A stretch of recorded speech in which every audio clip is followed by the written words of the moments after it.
housing levy, housing levy, housing levy, housing levy ya ukoloni na serikali,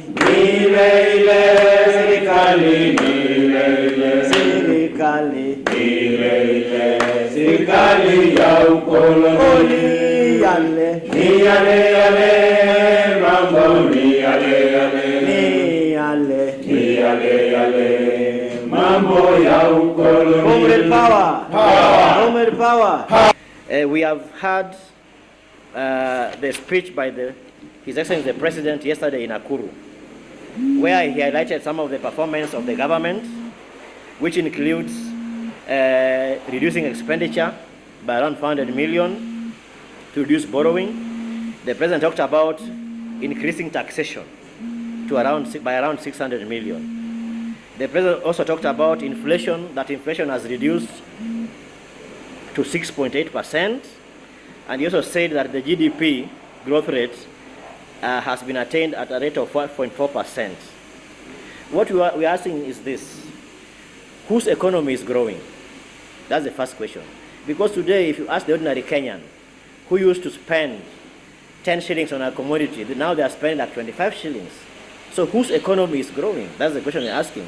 What we are saying is that majority of Kenyans who are consumers have been hit hard by the government policies.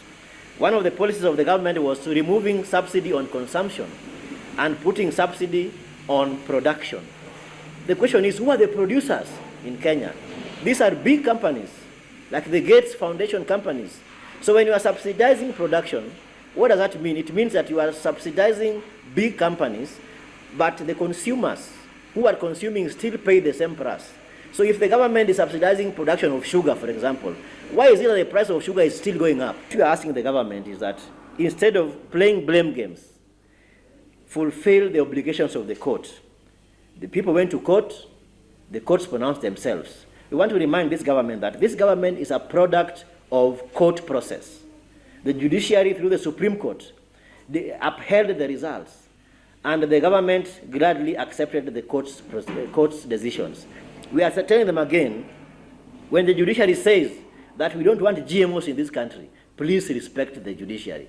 When the judiciary is saying that the housing levy is illegal, is unconstitutional, we are asking the government, the same way you respected the judiciary when they pronounced you winners, upheld your results, please also, we expect the government to lead by following the issue of the courts. Finally, the issue of taxations.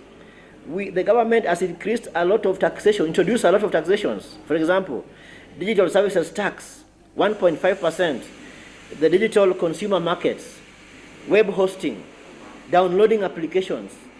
Right now, CBC includes even going to the cybers to download. They are even taxing that, taxing education.